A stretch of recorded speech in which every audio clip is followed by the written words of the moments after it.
In the days before the flood waters rose, the world was young, but not innocent. Humanity multiplied upon the earth, and beauty filled the daughters of men like a sunrise after the long night of Eden's exile.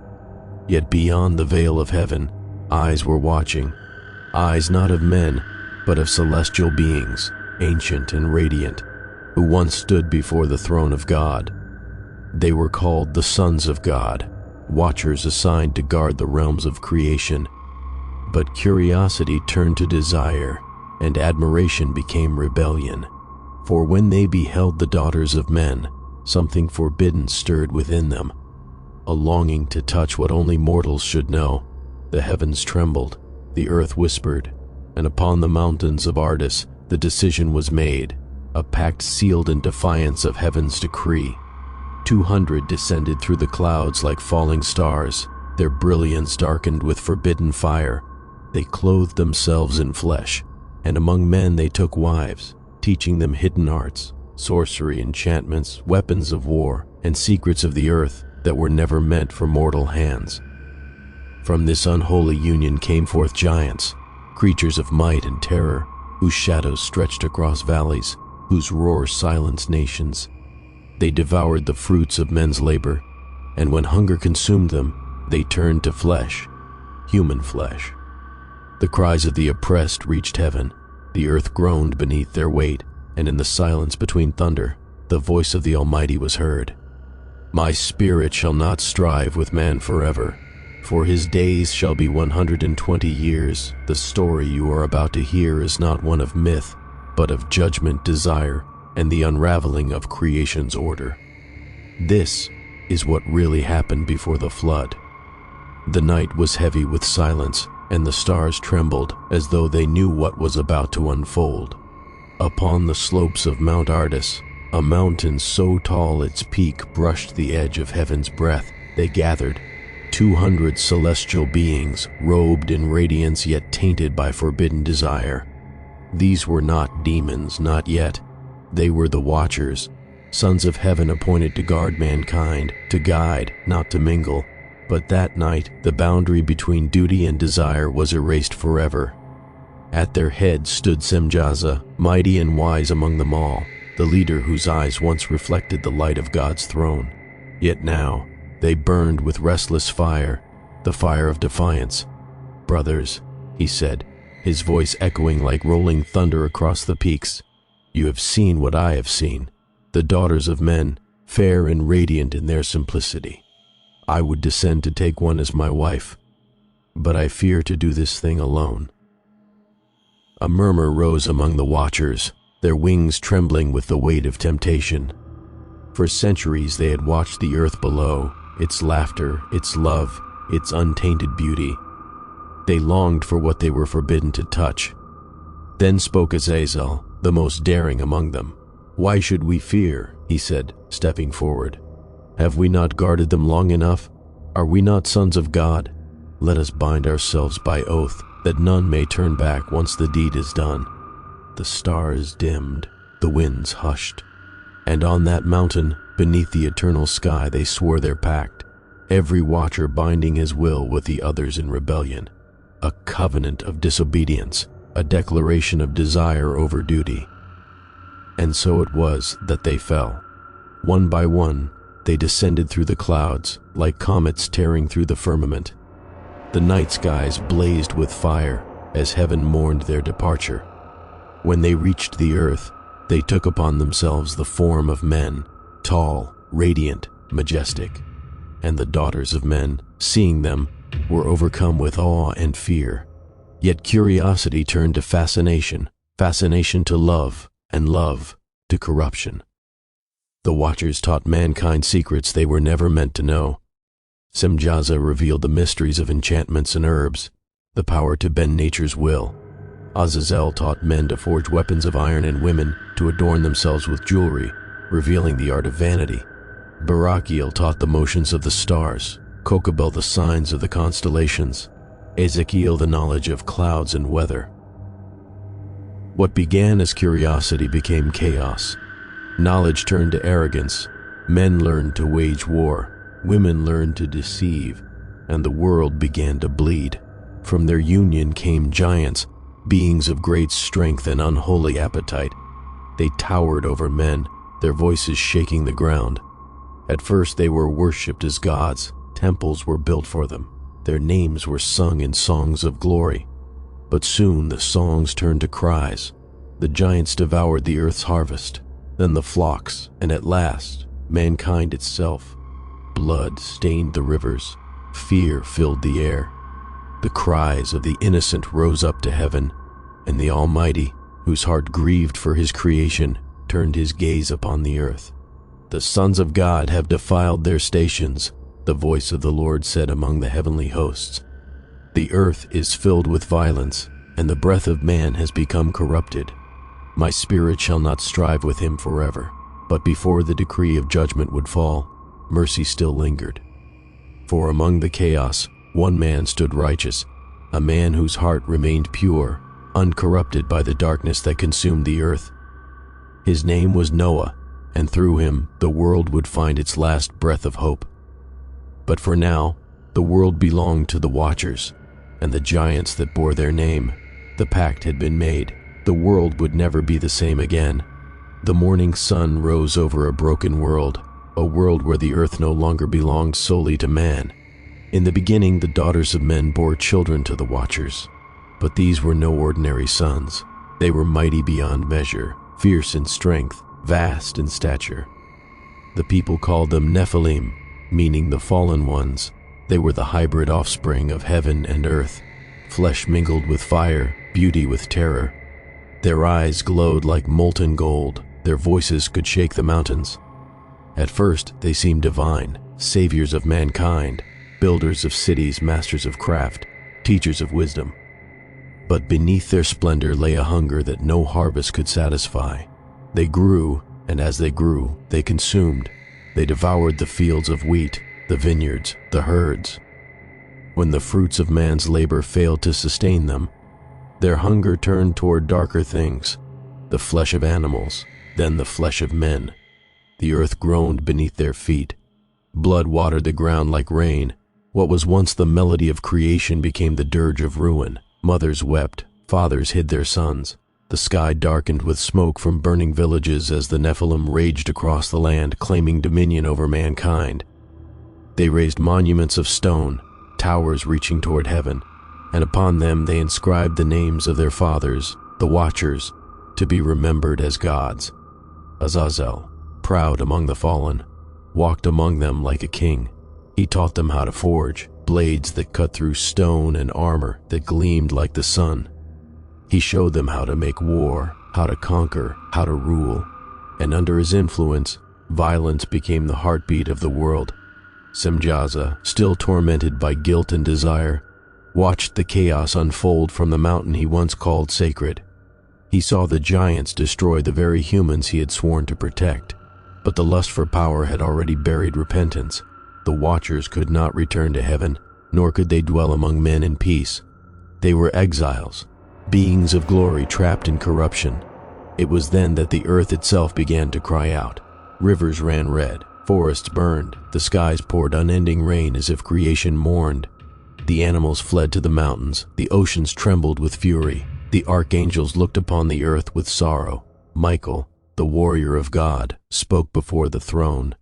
"The earth has been defiled by the blood of the innocent. Shall the handiwork of God perish in darkness?" Gabriel answered. "The sons of heaven have corrupted their dwelling. The breath of man has turned to violence. The creation groans beneath their weight." And the voice of the Almighty thundered, "It is enough." He sent a message to Uriel, the light of God. "Go to Noah, son of Lamech. Tell him the end of all flesh has come before me, for the earth is filled with violence. Make for yourself an ark of gopher wood, for I will bring a flood of waters upon the earth to destroy all that has breath." As the angel departed to deliver his message, the Watchers felt the tremors of approaching judgment. The skies darkened unnaturally, and the stars that once guided them began to fade. The Nephilim, sensing the wrath to come, raged even louder. They turned against one another, giant against giant, beast against beast, and their blood soaked the soil that had birthed them. And in the midst of that chaos, A whisper moved through heaven's wind, the whisper of an ending. The watchers looked to the heavens they could no longer enter. Their wings, once radiant with light, had turned ashen with guilt, and they knew that the flood to come would not only wash away mankind's corruption, but their own legacy of rebellion. The children of angels would soon drown in the same waters that once reflected their glory. The reign of the Nephilim was drawing to an end, but their story would echo for generations. For even after the flood, legends of giants would still haunt the earth, and so begins the next chapter, when mercy and wrath would meet in a storm that reshaped the face of the world. There are moments in history when the earth itself becomes a witness, when the sky cannot bear to shine and the rivers tremble beneath the weight of sin. Such was the world in the days before the flood. The air was heavy with decay, the ground soaked with the blood of the innocent. The laughter of children had vanished, replaced by the cries of those who hid from the giants who ruled the valleys. The Nephilim built their kingdoms upon ruins, thrones carved from the bones of the conquered. Their shadows stretched across mountains, their roars silenced birds in mid-flight. They named themselves kings, gods, lords of the earth, and humanity, broken and trembling, bowed before them. The Watchers, once radiant beings of heaven, watched from the cliffs of Ardis, their faces torn between glory and regret. Semjaza, their leader, had long ceased to find joy in what they had created. He had loved one of the daughters of men, a woman of gentle spirit named Adara, whose eyes reflected the light of dawn.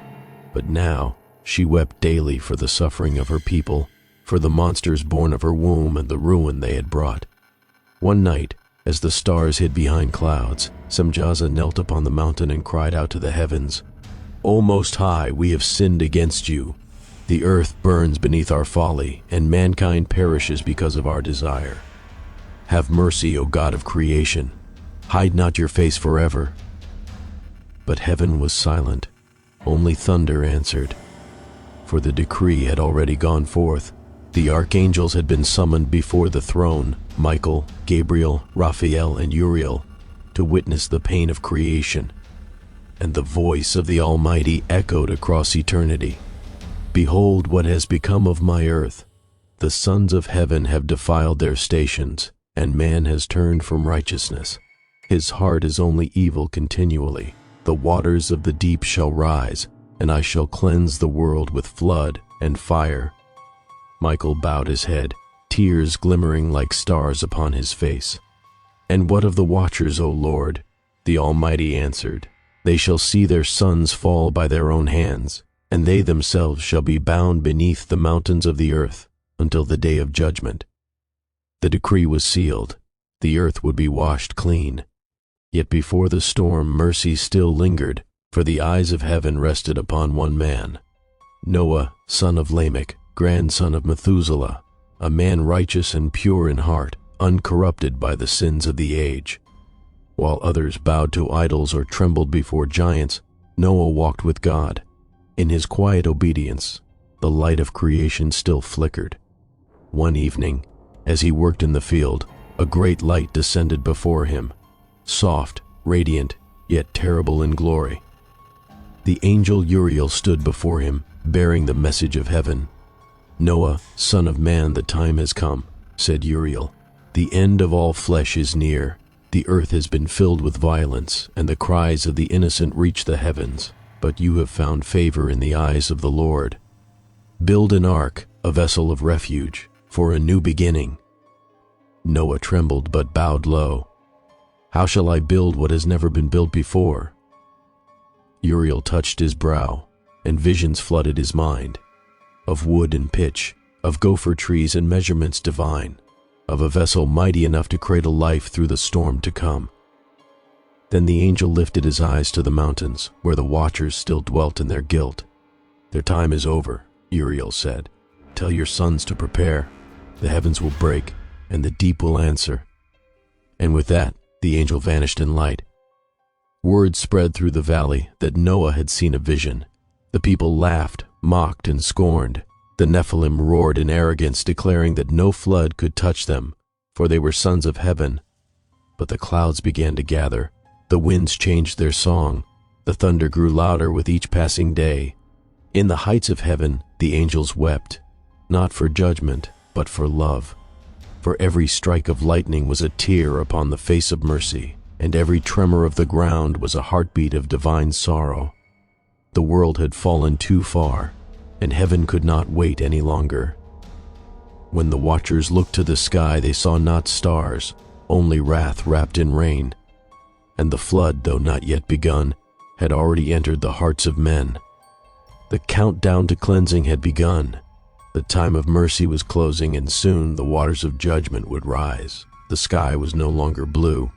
It was bruised with judgment, heavy with clouds that groaned like a wounded heart.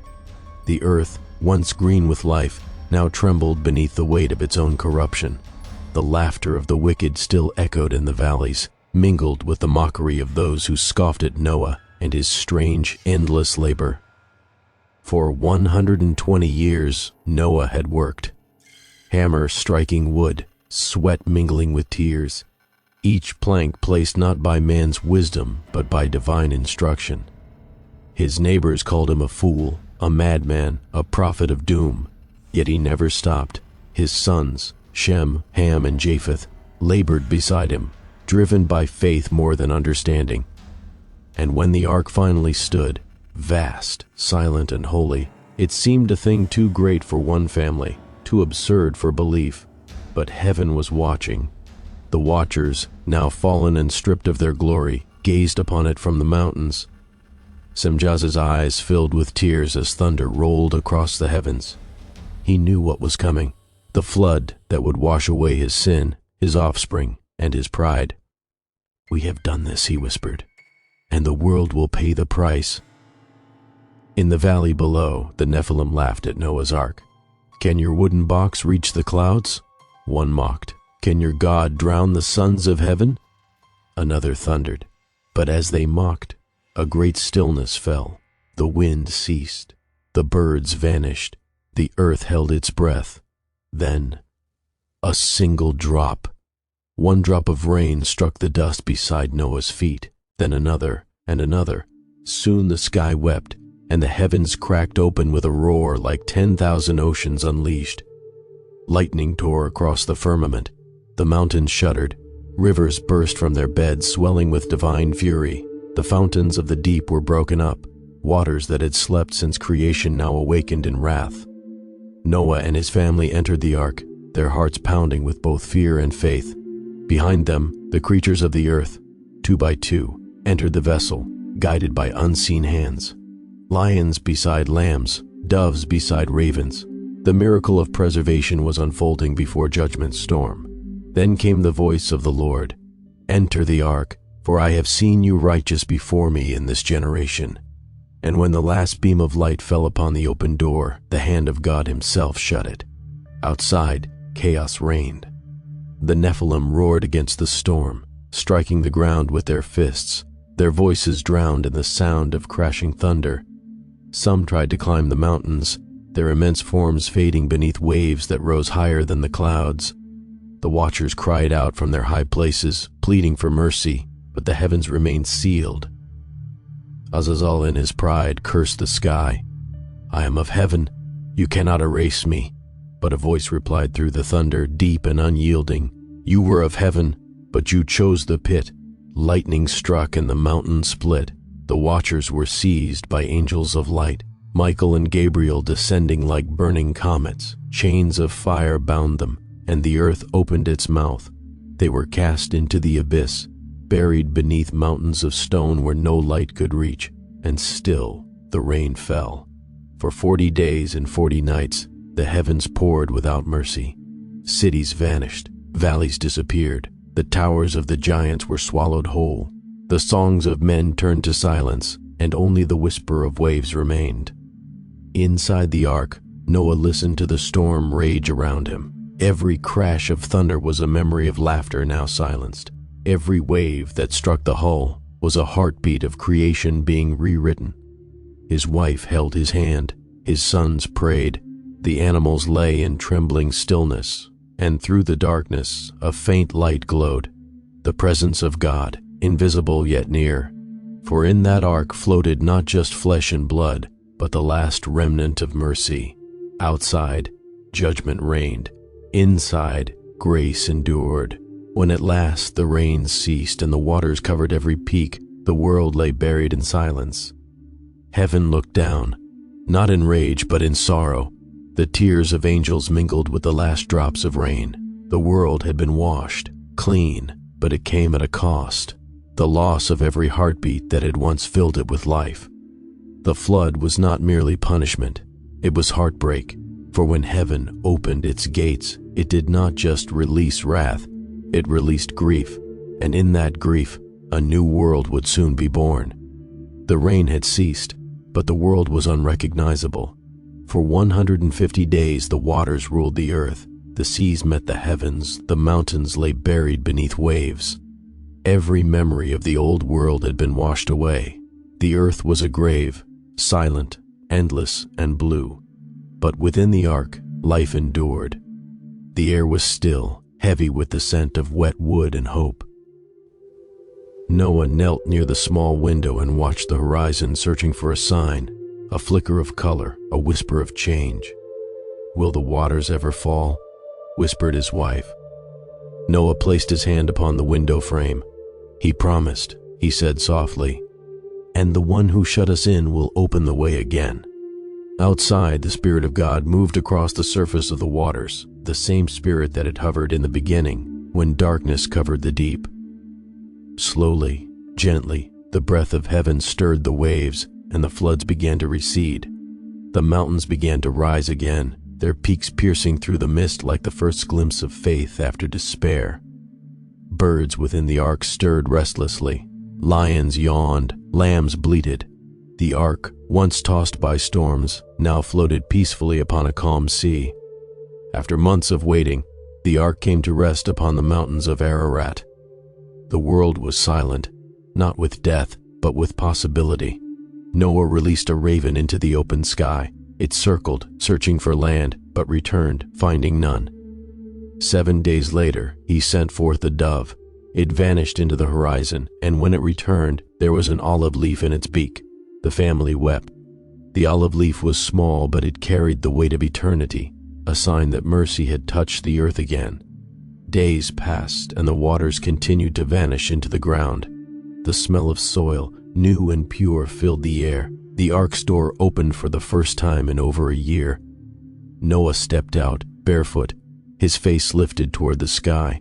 Around him, the land stretched empty but full of promise, a canvas waiting for God's brush of color. His sons followed, their children clutching their hands. The animals poured forth one by one, free again beneath heaven's sun, and Noah built an altar. There, among the stones still damp from the flood, he offered burnt offerings to the Lord, not in fear but in gratitude. The smoke rose in curling ribbons, carrying the scent of surrender and remembrance. Then the voice of the Almighty came, soft as thunder wrapped in light. "Never again will I curse the ground for man's sake.